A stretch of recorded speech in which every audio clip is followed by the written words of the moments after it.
How you doing, everybody? I'm Tony Gaglione. I'm Shawn Adams. This is Smacktalk. We're starting out because the World Cup started today. I couldn't be a happier person. Tony had to be very excited. Yeah, that sucks. I want to start out and tell you guys a story. So my boss is English, and I've been telling everybody about the World Cup, for like the last 2 months. And they told me they had that. I didn't know what was going on. They told me, that's cool. You can watch when you get home. I was like, no, most of the games are on while I'm working. And I complain. I complain like every day to my boss. My boss is like, well, Skip, what will make you happy? I said, you know what will make me happy? He's like, you guys gave me the Wi-Fi password to the office so I could watch games while I'm working. And you guys put me at a plant close to the office that I can be productive but not really have to do much, get it all done in the morning. So this morning, at about 9 a.m., I got my assistant coordinator manager drove up, office wanted to call me on the radio. I come out and he's like, I don't know what it was, but I was told to give you this. And on the paper it said, the SSID is wholesome guest, and the Wi-Fi password is this. You're welcome, Chris and Jackie. And so I got to watch the opening game on my phone. I will get to watch every single World Cup game while I get paid, while I work, from my phone. Yeah, well, I had to change a fan motor in 190 degrees about the time that the World Cup was going on. So let's talk about it. Okay, Brazil played Croatia in the opening game. If you didn't realize, and if you didn't realize, it was under a rock. Yeah, because it's the biggest sporting event in the world. It only happened every 4 years. Let's start out with beforehand. There was protests, as we knew this was going to happen. Yeah. They've been protesting in Brazil for like 2 years now. There was a clash with the police beforehand. There's about 300 protesters beforehand, about 700 total over the course of the game. After the game, rocks were thrown by protesters at the broadcast booths. The glass was even broken. The police did have it under control, but the protests are happening because $3.6 billion was spent renovating stadiums, building a stadium in the middle of the jungle in Manaus, and none was given for needed stuff. Now, here's what I'm going to say. The protesters have a right to protest, but they fail to realize that after the World Cup, there's going to be some infrastructure left over. Now, the soccer stadiums aren't going to do anything good, but the infrastructure like the monorail improvements, things like that, will be good. It's a bill to the local economies in Brazil. I mean, all these people come from around the world to see the World Cup. We got hotels that are flourishing, restaurants, local businesses selling merchandise that are flourishing. Just construction alone probably was huge, just to build a stadium. So guys who are working construction. A lot of debt. Yeah, you had a lot of debt. There was a debt just this past guys week. are getting paid to build those stadiums, you know what I mean? And there's still going to be jobs for people at the stadiums afterwards. That's right. The only thing I'm going to say is that it does fall into the category of the rich get rich, the poor get poor. Because those restaurants, those hotels, those things, those are owned by the upper class of Brazil. There's a big disparity in Brazil. Sure. So let's move on to the game. Of course, there's the opening ceremony. A very, very emotional event for Brazilian national players as their national anthem gets sung on the opening game. They're the host. It was cool about the anthem, because I did see this on Facebook, was that the guy who was singing actually stopped singing it because the players in the crowd were singing so loud. So loud, yeah. He couldn't even hear himself sing, so he just let everybody else sing it, which was very cool. Very cool. So let's move on to the game. The first thing I want to say happened, Croatia started out great. They started out really great. They had a lot of intent. Luka Modric, just like we thought he would, was the center of the whole thing. There was no Mario Mandzukic because he was suspended because, it's a FIFA-sanctioned event. There's a UEFA suspension for Bayern. It carries over, so he served one game. They're going to come to final two. That did have an effect on the game. I'll get into that later. But the first ever Brazil own goal, ever, in competition, happened in the 11th minute when Olivander Olic put in a cross and Jelovic kind of chipped it, like redirected it. It wouldn't have gone in, but Marcelo was kind of unsuspecting of the redirection, and it bounced off Marcelo into the back of the net. Thank God for goal line technology, because that thing was buried in the back of the net. We would have had it. They wouldn't have ruled it out, because I say this because the next point I want to make in the game is the refereeing was horrible. Now, I'm going to say that, but I'm going to say it with a light heart, because if you guys don't know, expect a lot of it. It's soccer. Yeah. There's bad refereeing in important games all the time. There's going to be bad refereeing in the game. It's just more focused on now because it's the most important game of soccer. Yeah. I mean, Champions League, it has nothing on it. I mean, nothing has anything on the World Cup. So, of course, so Brazil's playing behind. 10 minutes later, the Brazilian golden boy Neymar, he puts in a wonderful ball. It goes through a Croatian defender's legs. But I'm gonna say both goals, actual scored goals, were bad goalkeeping because Croatia's lacking. If the goaltender was out like 2 feet, 3 feet, they would have cut off those angles. Because you look at both balls, his hands are right there. They're both towards the corners. Here's what I want to know. Every time Brazil scored in this game, there was a freaking 3-minute delay before the ball got kicked off again. So I want to know if this is going to happen, like every Brazil game that you're going to see after the 90th minute, you're going to get 5 to 7 minutes stoppage time because of all this stupid. They only have 4 in the second half. Well, I'm just saying, like, it's ridiculous, man. You know what I'm saying? Like, you celebrate, fine. You don't go over your bench, have the entire bench come onto the field and celebrate with you. Yeah. You celebrate with the players that are on the field, you get your butt back over the middle, and you kick off. So, that's a great point because that's how it's supposed to be. But, of course, in the host country, you kind of give it up to the emotion of the opener, things like that. I'm pretty sure the ref probably wasn't even keeping track at the time. His mind was elsewhere, as evident if you watch the game. Yeah. But, so the game's 1-1. Goes into 1-1 at halftime. Brazil was dominating possession in the first half. Croatia did look dangerous when they had the ball. But it was like 65-35 for most of the game. In the 71st minute, though, however, like the worst awarded penalty ever. And it changed the game. It was so bad because Dejan Lovren, he got victimized. I didn't see the game. I saw highlights of the game. I didn't see the highlight of the penalty. But I did get a one-on-one here with Shawn about how it went. It's bad. Just don't watch it because it gives soccer a bad name. People already complain that the flop and stuff. Yeah. It was a flop. Fred must have learned from Neymar in practice on how to dive correctly. Because Neymar took the next penalty, and the goalie guessed the right direction. Neymar is just too good of a scorer. Put too much pace on it. Too much pace on it. It still deflected off the goalie and went in. So then it's 2-1. Then Croatia, I give them props because they didn't change their game. They didn't try to go all out. They kept with it. Modric put a shot that Julio Cesar barely got to. He must have thought he wasn't going to shoot it, but as you know, Modric, he'll shoot from 35 yards. It's nothing. They had a couple of great chances. The next worst call ever was a goal was ruled out because of goalie interference. But as the soccer rules state, if the goalie is moving backwards, there can be no goalie interference. Julio Cesar is clearly jumping backwards. Not Yelovic, again, his sub replacement. I forget a certain his name. Headed the ball back. They went to the far post. Julio Cesar is going backwards outside of goal. The guy heads it back, wide open. Goal. No, they ruled a foul against the player, which is ridiculous.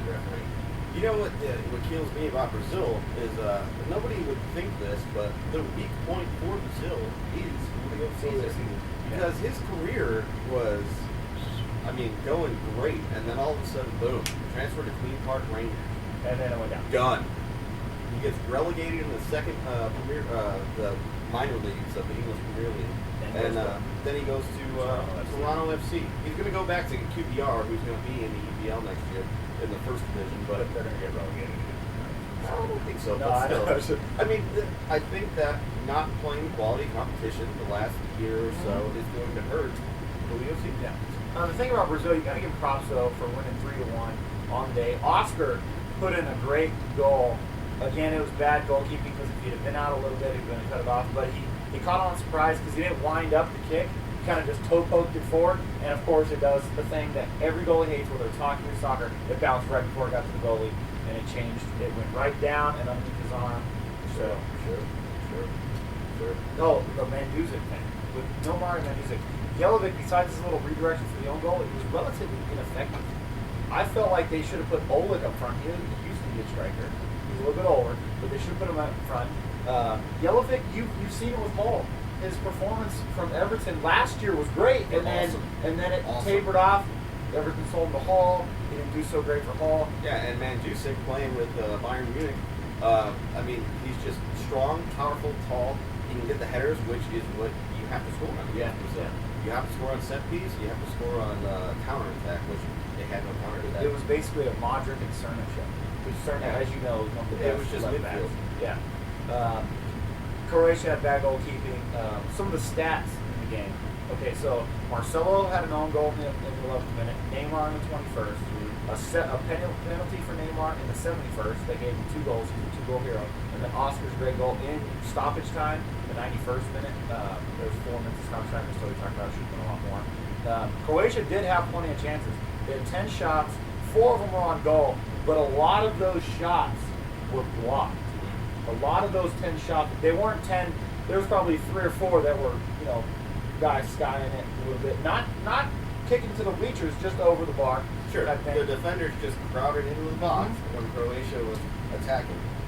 Just a side note here, if you see me itching like crazy, don't go to Las Vegas Lake Mojave anytime soon, because you'll get torn up like mosquitoes. So the thing is I think Brazil knew that without Manducic, they couldn't really cross the ball in much. They had no target man. Jelovic's not really that. So you had to funnel the ball through the middle and Modric in the midfield, so they collapse that middle.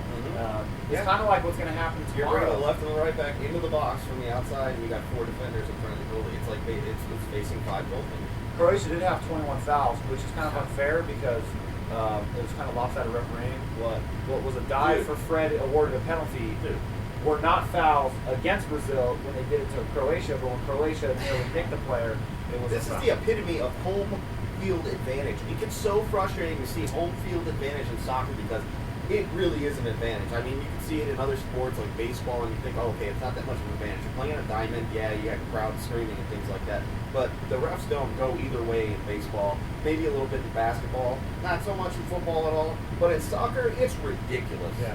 It happens in the EPL. It happens everywhere you go. There's certain referees in the EPL that just don't like teams. How is that as a Manchester United fan?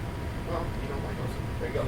It doesn't matter. If they're playing anybody. How about the dude who just is all over Tottenham? Oh, yeah. What's that dude? I forgot his name, but Arsenal has never beaten Tottenham when this dude is the ref. It's just it's beyond me. ridiculous. Yeah. Some more stats from the game. Brazil had 7 corners, but there's not really a surprise there because they're just firing away on whoever the heck the goalie is for Croatia.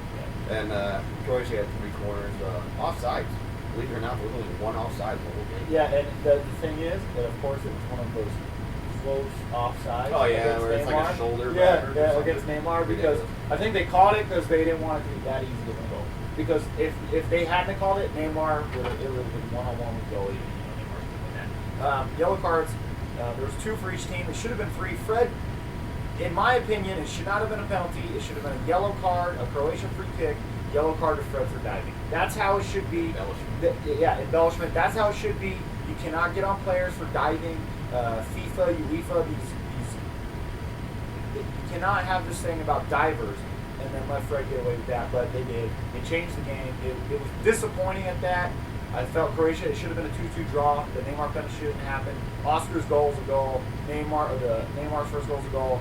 Croatia should have got the disallowed goal. It should have been a 2-2 draw. It either should have been a 1-1 draw if the goalkeeper was doing his job right, or a 2-2 draw. Croatia unfortunately goes out 3-1, which leads us into tomorrow's games. There's 3 games tomorrow. The first game is going to be the other 2 teams in this group, in Group A, Mexico versus Cameroon at 9 a.m. Pacific time in the morning, so 12 Eastern for the Easterners. You do the math. Let's talk about this one real quick. Javier Hernandez, Chicharito, not starting. Manchester United guy, not starting for Mexico because of the Cameroon defense. And I'm going to tell you, this is going to see a lot.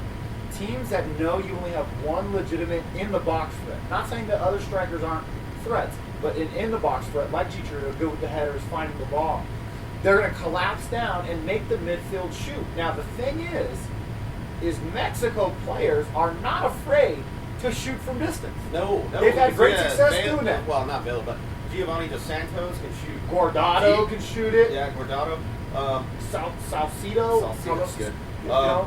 The question for me is, does the factor that Chicharito hasn't played for Man U in the last 2 years, he hasn't really had that many starts, maybe 4 or 5, does that have any factor in him not starting? I think it's more of a tactical approach from the coach. I think he knows that if he had a single striker, that Cameroon would isolate the striker and it would limit that player. So what he's going to do is he's going to put 2 small strikers out there DeSantos, and I forget the other guy's name. He's not that bad. If this is a close game, you have to get him in. Oh no, they'll bring him in. The super sub's coming. The super sub's coming. Yeah, especially if Giovanni DeSantos is off, because you know he's a streaky player. If he's on, he's on. But if he's off, he's off. I mean, how many times do you see him at Man U come in the 85th minute or the 87th minute and he scores a goal? Yeah. I mean, even when they don't need it, he's a late. I mean, he's got another fresh thing, legs. too. He's quick, and he comes in and he makes stuff happen. With the two small strikers, if they can wear out the defense by holding up play and shooting and creating runs in the box, if they can wear out the defense in a 75th, 80th minute Chicharito sub, can benefit Mexico. Now, we're saying this hypothetically because Cameroon has Samuel Eto'o. That man alone can change the game. It could be 1-0, 10th minute, destroyed. Cameroon and Mexico. I think if Cameroon's going to win the game, they have to score early. They have to score early in the game when the legs are fresh and Eto'o is, burning people, basically. They also have Alexander Song. Great defensive midfielder. Yeah. So, and he can shoot. So Cameroon, this is what I'm going to say. The winner of this game, if there's a winner, if it's not a draw, they have an excellent opportunity to finish the second seed because of Croatia's loss. If it had been a draw for Croatia, it wouldn't have been that way because they're going to play the other teams. But you have two teams with 3 points, two teams with 0. Sure. Croatia's going to play Cameroon next. Brazil's going to play Mexico. That is going to make those second round games more important in this group. I see this game ending as a draw, whether it's 0-0 or 1-1. I see it ending as a draw at either 0-0 or 1-1, and I see Croatia beating both of these teams and getting 6 points and then finishing second. I'm going to call 2-1 Mexico victory. Really? I'm going to say there's an early Mexico goal, and Eto'o equalizes before halftime. And then Chicharito gets a late goal, changes the game, makes it 2-1. That's got a lot of early. faith on Javier. Well, I just think Mexico, their poor run of qualifying, the sneaking in thing, is not something that they're thinking about because the coach has said, "Hey, we're here." Dude, I think we're it's totally indicative of how they're going to play. I think they're absolutely flat, and I think the coach does a terrible job of naming the roster, especially the starting 11. Especially the starting 11. Speaking of which, because of Joe Corona's injury against Israel and losing practice time, Ochoa has been chosen on more goalkeeping. If he does bad in his first game, He's gone. I guarantee you, Corona's Without a going to doubt. start. Which is Without bad a for doubt. the team when you can lose your spot that quick. Look, and you know what? You take out a guy like Ochoa, there goes his confidence, number one. Oh, yeah. So if Corona has a bad game And gets a then red you card or something, then you got two guys with bad confidence, and you're screwed. It's not like having. Then you have to play Brazil. It's not like having a They're gonna put Fabianski. 6 up against It's him. not like having a Fabianski who knows he's a good goalie. Right? No, not saying he's the best. Okay. But Fabianski's a good goalie. Where did he get transferred to? He was sold free transfer. But anyway, but he knows he's good. So when he does come into a game late or does get a start, it's not a drop off. He's not doing this in the goal. Exactly. Yeah. He knows it. But Ochoa, if he does bad, it gets removed. Or even if Corona, because he's lost his starting spot. Dude, the whole team is lacking confidence right now. That's why I think it's totally. They're playing flat and they're going to play flat. Okay, so let's move on. The afternoon game, the midday game, is noontime for Pacific, 3 Eastern, and it's probably the game of the Friday. If you've got nothing to do at noon, turn on ESPN because Spain versus Netherlands, I'm finding somehow to watch some of this game on rematch lunch. of the 2010 final. And if you guys remember that game, Netherlands basically just kicked every Spanish player when they got the ball. They're not going to play like that. Van Gaal, Man United's coach, is his last run because as soon as it's over, he's officially Man United coach. They've already got a coach lined up. He likes to play attacking football. He's already said he's going to play 3 back line with 2 wing backs, so he can put them at 5 when needed and attack forward. And Azpilicueta and Jordi Alba, the left and right back for Spain, they like to come forward. That's going to leave a lot of room for Robin and Van Persie. Yeah, not to mention that it's Azpilicueta's first World Cup. He's still a young kid. Yeah. You don't know how he's going to react That's to this right. kind of pressure. Yeah. You know what I'm saying? So he can come out and he can just make a horrible mistake. And when you look at the front 4, the 2 wingers, the striker, and the center attacking mid, those 4 players, I'm going to name them for you, can hurt any team. I don't care who you are. Wesley Sneijder, center attacking mid. He's a little bit older, but he can still hurt you. Aaron Robin on one side. That's one of the fastest players around. Van Persie is a world-class player, and Klaus June Huntelaar has the size and the strength to be a target man. He does it for Shaw. He's excellent. So I'm just saying, I think Netherlands might pull an upset. Pull an upset. I'm calling 3-2 Holland. Okay. I say Holland. That's okay. I'm gonna call it a 1-1 draw. Oh, I think Diego Costa gets a goal, and either Robin or Van Persie, one will get it. Is Costa still hurting now? No, Costa's gonna start. He's going to start, but I mean, what did we see in the Champions League final? He was there for what, 4 minutes, and then he got taken out. Yeah. Okay, we'll see. You know what I'm saying? What you call it, a 1-1 draw? Call 1-1 draw. Okay. 3-2 victory 3-2 for Holland. Netherlands. Yeah. And then the late game, which I hate to say this because it's the World Cup, but it's pretty much a Chile victory. They got Alexis Sanchez. They got quite a few good players. Dude, I want to see Cahill put one in and 1-0 Australia. Australia is the. Is Cahill even playing, or did he retire from?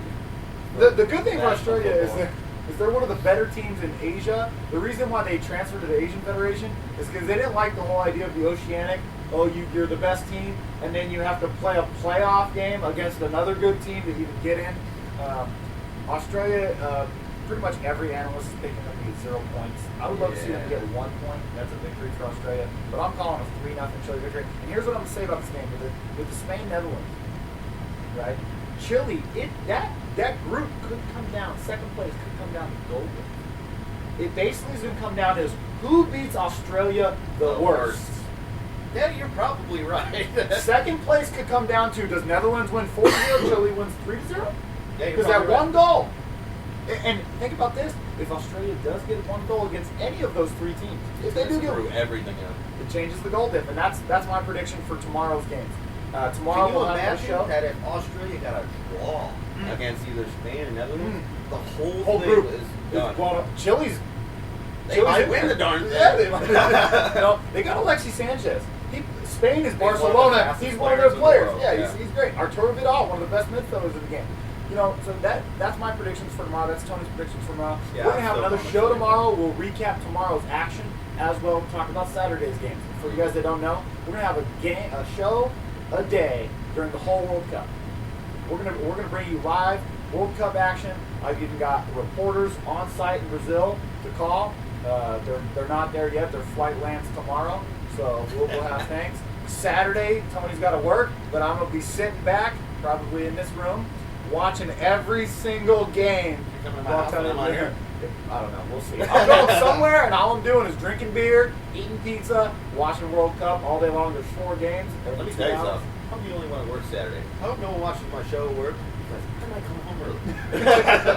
Yeah. So, some other news that happened in the world of soccer before we move on. Ronaldo left training today early with an iced knee. He's had tendonitis pretty much the whole year. He's still a world class Let's player. talk about this really quick, just because number one, the USA is going to obviously. Yeah. So let's talk about the injuries that Portugal and Germany have right now, which is huge to the United States. Huge. Cristiano Ronaldo. Knee tendonitis hurting him. You don't know what's going to happen. He might be, just resting. Fabio Contral missed today's practice. Has a hip injury. He missed today's training. For Germany, you've got Schweinsteiger that's out. Marco Royce. And there's another guy. Mertesacker was hurt recently. But I'm sure they're all going to start. Here's what I'm saying. The only thing about Germany, okay, Portugal, you miss those 2 players, you pretty much got Nani, and then it's not as good. But with Germany, we're talking about midfield injuries. They got midfielders for days. It's deep. So I think Germany is still a strong team. But you have to realize though that when the U.S. played Germany, we were playing those guys. Speaking of group, and we beat them. Yeah, we beat 4-3. Speaking of that group, Jurgen Klinsmann has come out and said, "We are not underdogs."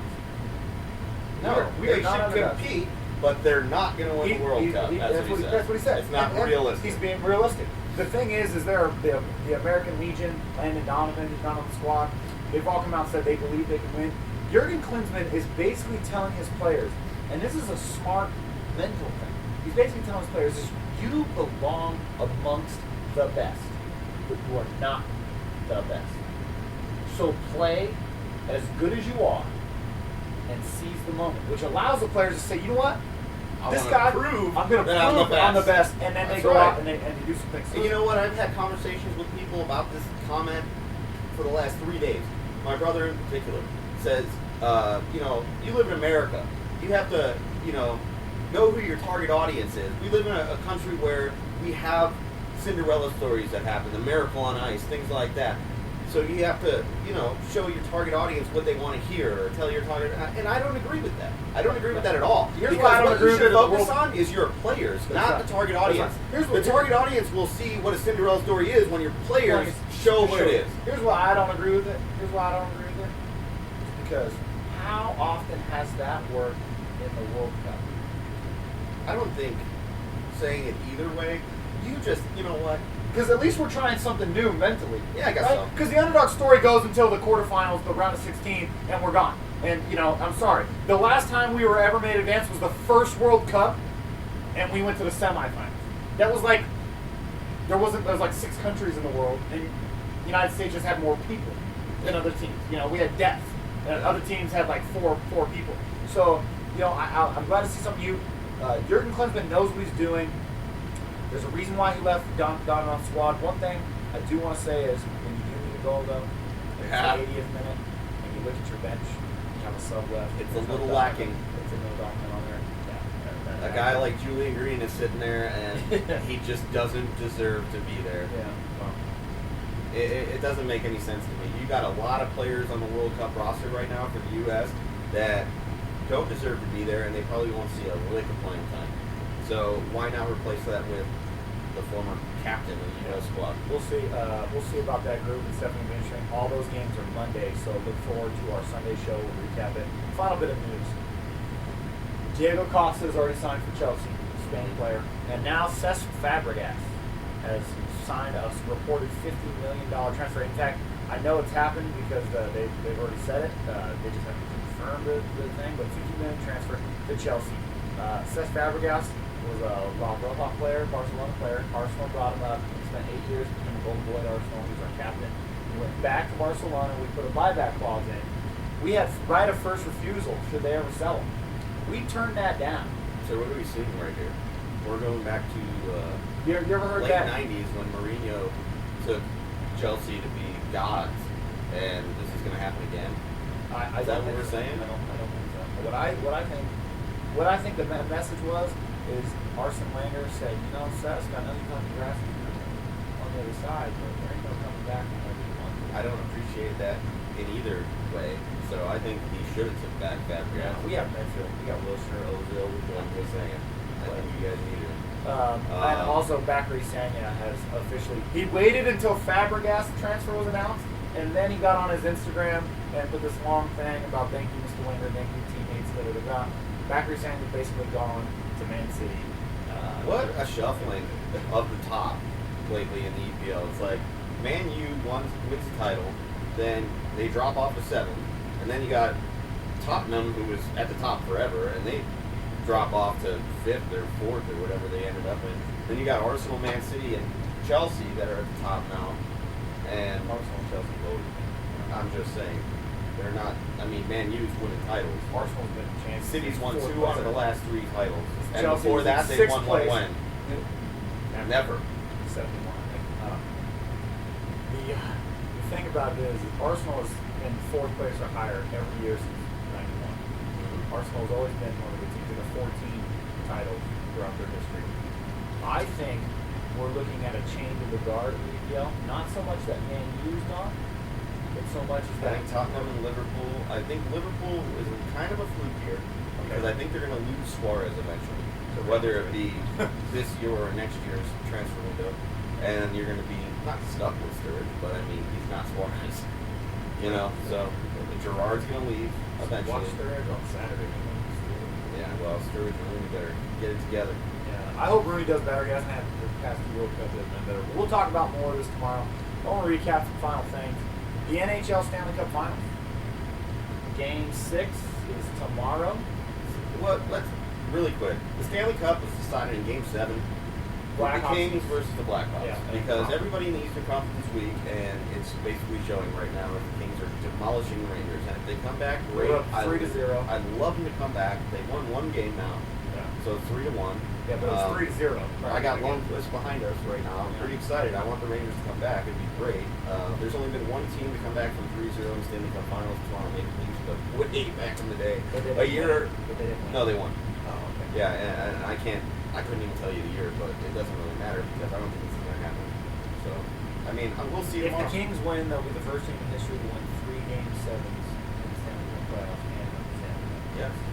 Although the one against the Sharks. If it goes to Game 7, it'll be the first time that someone's actually played 28 games in the playoffs. Yeah. The full. Yeah, the entire playoff schedule. NBA, the finals are on right now. The Heat are getting destroyed. Yeah, the Heat. It was 2-1 earlier. It's 76-54 for the Spurs. That would be 2 games in Miami. That would give Spurs a 3-1. If you would see Tim Duncan win 5 times, does that, if he wins this 5th, does that put Tim Duncan as one of the greatest basketball players of all time? Not the greatest, like the Jordan boys, but one of the greatest. I think so because he's done it with different people. He hasn't had Tony Parker the whole time. He hasn't had Ginobili the whole time. It started out with David Robinson. Yeah, exactly. Back in the 90s. Yeah.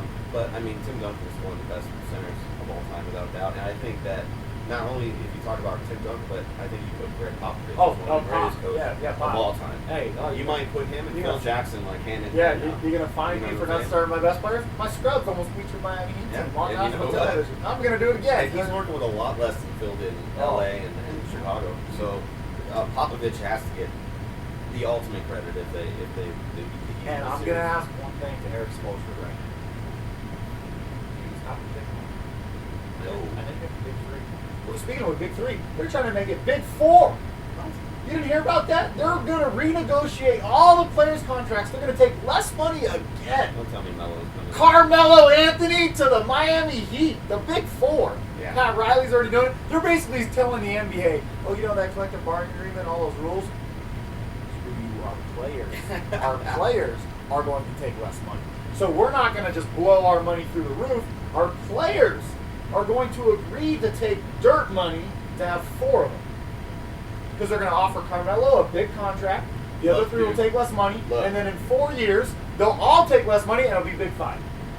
Look. They'll get Dwight Howard in 4 years. Look. When you have 4 players like that, there's no depth anywhere else.